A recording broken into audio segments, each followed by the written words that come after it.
Hello साथीहरू, के तपाईहरुलाई पनि ड्राइभिङ लाइसेन्स भर्न समस्या भइरहेको छ? आउनुहोस्, आज चाहिँ ड्राइभिङ लाइसेन्स चाहिँ तपाईहरुको हाम्रो डिओटिएम है, हाम्रो चाहिँ यातायात व्यवस्थापन विभागले निकालेको नोटिस, यसको बारेमा डिस्क्राइब गरौँ। यो चाहिँ के कस्तो रहेको छ भने यो तपाईहरुको लागि सहजीकरणको लागि चाहिँ एउटा नोटिस आएको छ। जो साथीले पनि यदि ड्राइभिङ लाइसेन्स भर्दै हुनुहुन्छ भने उहाँहरुको स्क्रिनमा देखाउने छ र यसलाई चाहिँ म आज पोइन्ट टु पोइन्ट डिस्क्राइब गर्छु। सो ढिला नगरिकन म चाहिँ मेरो चाहिँ कम्प्युटर स्क्रिनतिर लिएर जान्छु। Let's go. हजुर, सर्वप्रथम तपाईँ चाहिँ आफ्नो चाहिँ वेबसाइटमा आउनु होला। applyldl.dotm.gov.np गरेर यसरी तपाईँले चाहिँ लगइन गर्न सक्नुहुनेछ है।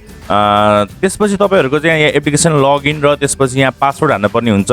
यो भन्दा अगाडि चाहिँ यस्तो थिएन इन्टरफेस, तर अहिले चाहिँ सहजीकरणको लागि चाहिँ अलिकति तपाईहरुको सेवाको लागि चाहिँ है हजुरहरुलाई गाह्रो भइरहेको छ। हजुरहरु लगायत धेरै जसो साथीहरुलाई गाह्रो भएको छ। यहाँ चाहिँ आज चाहिँ नोटिस आएको छ है। सम्भवतः म चाहिँ यो प्राय युज गरिरहेको हुन्छु। त्यो हिसाबले गर्दाखेरि चाहिँ अब यहाँ भनिएको छ, तपाईले यहाँ देखिरहनु भएको छ स्क्रिनमा, अनलाइन आवेदन फारम भर्ने सम्बन्धी निर्देशनहरू भनेको छ। Instruction for filing online application form भनेको छ है। त्यसपछि यहाँ भनिएको छ सर्वप्रथम एक नम्बरमा के भनेको छ भन्दाखेरि अनलाइन आवेदन फर्म भर्दा सही विवरण प्रविष्ट गर्नु पर्दछ भनेको छ। Correct information should be provided while filing of the online application form भनेको छ है। अनलाइन फर्म भर्दाखेरि चाहिँ एकदम सही डिटेलहरू हाल्नुपर्छ भनेको छ। र 2 नम्बरमा के भनेको छ भने व्यक्तिगत विवरण, नाम, थर, मोबाइल नम्बर, नागरिकता विवरण र जन्म मिति र चयन गरिएको लाइसेन्स वर्ग गलत प्रविष्ट भएमा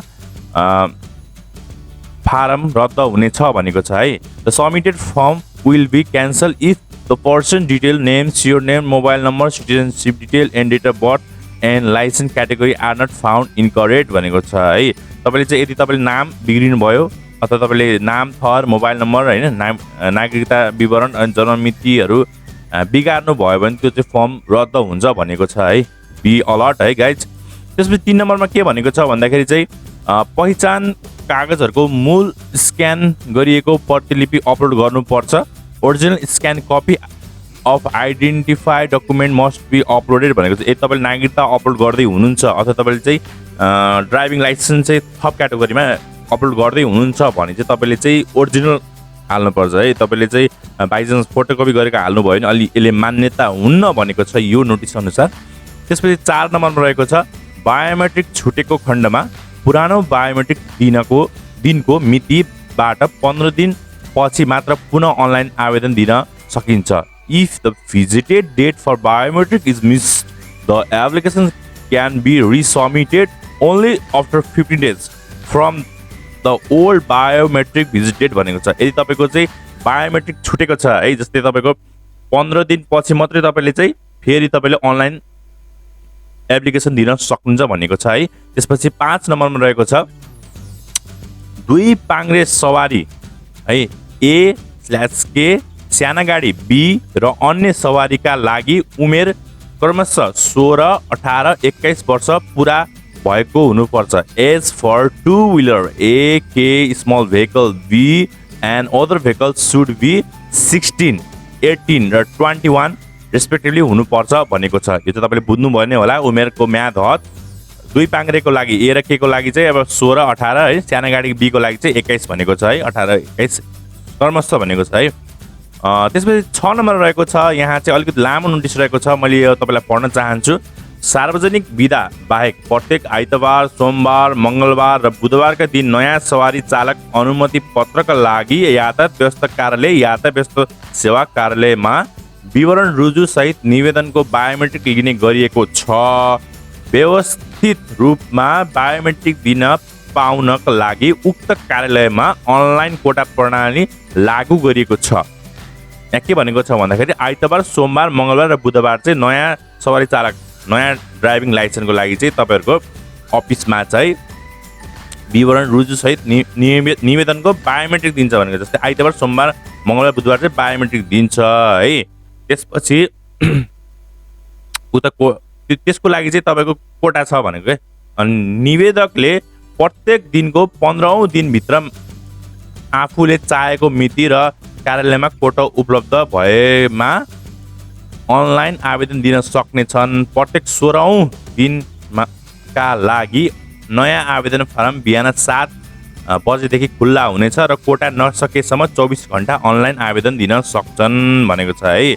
यहाँ के भनेको छ भन्दाखेरि जस्तै तपाईँले निवेदक हुनुहुन्छ भने 15 दिनसम्मको मात्र कोटा आउँछ। बिहान 7 बजे खुल्छ। त्यसपछि तपाईँको कोटा नसकिँदोसम्म, जस्तै तपाईँको जब सकिँदैन नि कोटा चाहिँ नसके, जस्तै तपाईँको अब 100 वटा खुल्छ भने अब तपाईँको भर्दै जाँदाखेरि अब त्यो 1 घन्टा पनि भ्याइन्छ, आधी घन्टा पनि भ्याइन्छ, कतिकोमा ट्राफिक छ भन्ने कुरा बुझिन्छ है। यहाँ इङ्ग्लिसमा पनि रहेको छ, म पढ्न चाहन्छु र पढ्छु। Biometric is taken along with field information verification in transport management office, transport management service office on Sunday, Monday, Tuesday, Wednesday.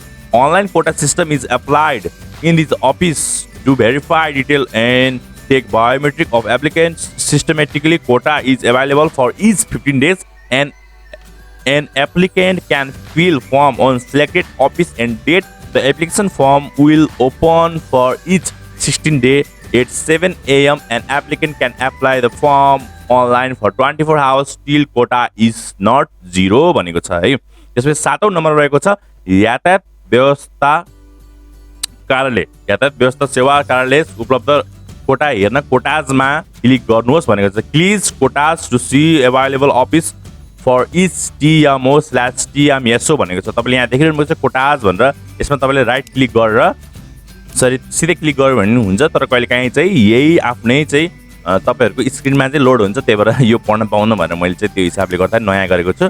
त्यसपछि तपाईँले यहाँ चाहिँ देखिरहनु भएको छ अफिस कोटा चाहिँ अफिसहरू यहाँ चुज गर्न सक्नुहुन्छ। यहाँ तपाईँले यो आइकनमा क्लिक गरेर सम्पूर्ण यहाँ रहेको छ है। जस्तै तपाईँको मैले चाहिँ अब हाम्रो चाबिलमा हेर्छु है, चाबिलमा के कस्तो कोटा रहेको छ भन्दाखेरि चाहिँ क्याटेगोरी रहेको छ यहाँ ABI3 J1 J2 J4 के रहेको छ। सेप्टेम्बर 4 को लागि चाहिँ तपाईँको कोटाहरू दिएको छ, हेर्न सक्नुहुन्छ 280 250 5 5 5 5 250 दिएको छ है। यसरी सेप्टेम्बर 5 यसरी नर्मली रहेको छ। यसरी अरू पनि कुनै हेर्न सक्नुहुन्छ। रूपन्देहीको हेरौँ यस्तो रहेको छ, तुलसीपुरको हेरौँ यस्तो रहेको छ है।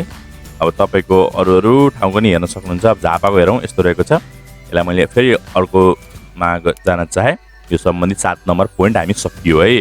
र 8 नम्बर पोइन्टमा के भनेको छ भन्दा सम्बन्धित प्रदेश मन्त्रालयले प्रदेश अन्तर्गत यातायात व्यवस्था कार्यालय यातायात व्यवस्थापन सेवा कार्यालय कोटा निर्धारण गर्ने छ भनेको छ है। The concern province minister has determine the Kota's of each provisional TMO र TMSO है। तपाईँले अघि देख्नु भयो नि, कुनै ठाउँमा बढी कुनै ठाउँमा घटी। यो के को कारणले भन्दाखेरि चाहिँ तपाईँहरूको चाहिँ यो हाम्रो मिनिस्टर अफ प्रोभिन्सनल मिनिस्टरले गर्दाखेरि चाहिँ हो, प्रदेशको मन्त्रालयले गर्दाखेरि चाहिँ यस्तो समस्या आएको हो अथवा त्यस्तो खाले चाहिँ नियम बनेको हो। र 9 नम्बर रहेको छ विद्युतीय सवारी चालक अनुमति पत्र रुजु गर्न लाइसेन्स चेकमा क्लिक गर्नु होला। लाइसेन्सको check smart card click licence check to check of smart card. यहाँ तपाईँले राइट क्लिक गरेर ओपन न्यू ट्याब गरेर तपाईँले आफ्नो चाहिँ लाइसेन्सको चाहिँ यहाँ विवरण हालेर यहाँ चेक गर्न सक्नुहुन्छ। यहाँ डेट अफ बर्थ राख्नुपर्ने हुन्छ। त्यसपछि यहाँ चाहिँ वर्ष तपाईँको कुन वर्ष जन्मिनु भएको हो है त्यो राख्नुपर्ने हुन्छ। त्यसपछि तपाईँको यहाँ महिना रहेको छ वैशाखदेखि यहाँ चैत्रसम्म एउटा चुज गरेर तपाईँले यहाँ राख्नुहुन्छ। त्यसपछि आफ्नो लाइसेन्स नम्बर राखेर त्यहाँ सर्च गरेर तपाईँले आफ्नो लाइसेन्स चेक गर्न सक्नुहुनेछ है। र 9 नम्बर पनि सकियो। 10 नम्बर रहेको छ ट्रायलमा असफल भएका निवेदकले 90 दिनभित्र बढीमा 3 पटकसम्म रिट्रायल दिन पाउँछन्। An applicant can give a retrial exam maximum 3 times with 90 days from the till fail date भनेको यदि तपाईँ चाहिँ जस्तै आज फेल हुनुभयो भने 90 दिनभित्रमा तपाईँले 3 चोटि मात्र 3 चोटि तपाईँले ट्रायल दिन सक्नुहुन्छ।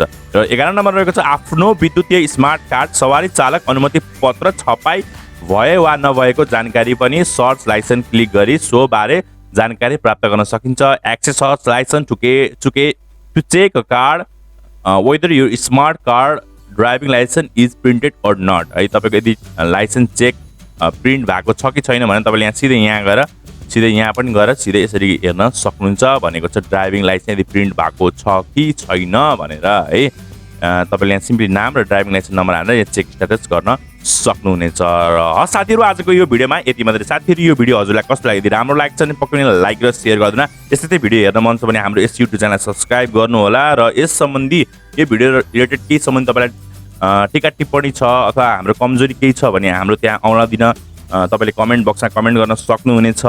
र आगामी दिन त्यस्तै भिडियोका साथ भेट्ने आउने बाजा यस भिडियोबाट म सन्दीप लगायत मेरो समस्त टिम विद्यालय चाहन्छु। हस्त नमस्ते, जय नेपाल, बाई बाई।